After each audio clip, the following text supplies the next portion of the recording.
Hi guys, doing my post-match reaction to the Ireland against France game. Final score, Ireland 13, France 15. And that was a heck of a tense game, I have to say.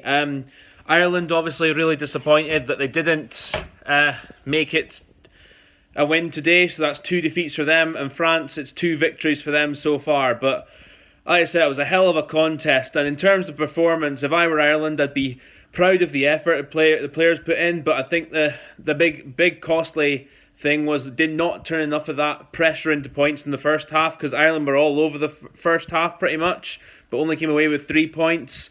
The main turning point for me was just after James Lowe, that disallowed try where he was just tackled into touch. His right foot went over into touch. It was a great tackle by Gail Fiku, I think. Just managed to get his right foot out enough into touch before he dabbed the ball down. So really unfortunate there. But it was not long after that when France got up the other end for their only major attack in the first half, actually, where they just went through the hands. It was brilliant rugby, very well worked. And then Charles Olivon, the French captain, who had an outstanding game today for them, he goes over in the left corner to score after they work the overlap from brilliant offloading, brilliant quick ball, brilliant hands. You just have to say, I mean, there's a few moments in Ireland's defence you could be nitpicky and say, like, oh, they could have done this and that. But on the whole, sometimes you just got to hold your hands up and say, that's just good rugby. And that was one of those moments. Really good try.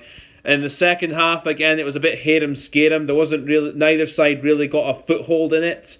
That was until, and then there was a lot of injuries as well. Ireland, I think, had 3 players again going off through head clashes today.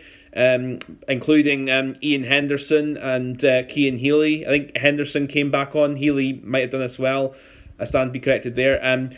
But it was one of those games. And then France eventually managed to get a grip on things. To be fair, I thought actually Ireland marshalled Antoine Dupont quite well for the most part. But there was a moment in the second half, as well as when France scored in the first half, where he just got his groove on and he was just getting a platform again and again and again from every breakdown. It just made it an armchair ride. And then France eventually, again, they were able to work it out to the right-hand side this time. Bryce Dulin, another player who had a really good game today after a shaky start, he passed it on to Pinot, who just scored over in the right corner to make it France 15, Ireland 3. But Ireland got themselves back into it, showed good character. It was a bit unlucky for France this one, because it was off an Ireland throw. Charles Olivon managed to win the throw in the air, dab it down. It sort of bounced in favour of Ronan Kelleher. Kelleher ran in, saw there was open space. You could say France's defence behind that was maybe a bit naive because they weren't over far enough.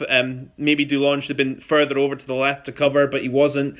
And then Ronan Kelleher obviously went over and scored. And then Ireland got another penalty later on through Ross Byrne to make it 15-13. And it was a bit tense in the end, like lots of kicking.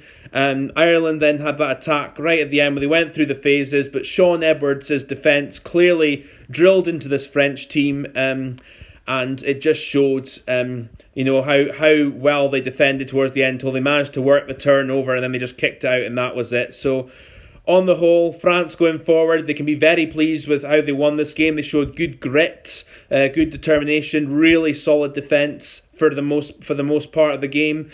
Ireland, again, I think it was just that first half not turning all that pressure into points, which was really costly. One missed penalty from Billy Byrne, and there was other times there was opportunities that were missed, which, international rugby is a really, really cruel place sometimes. So there is a degree of sympathy there from me, but again, that's just the nature of the beast. And well done to France. Predicting a really tough game when we take them on in a couple of weeks for us.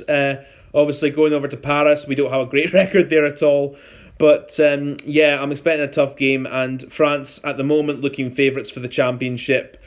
Well done to them. Ireland, 2 defeats from 2. They need to really just get back on track, because the thing is their performances haven't been that bad.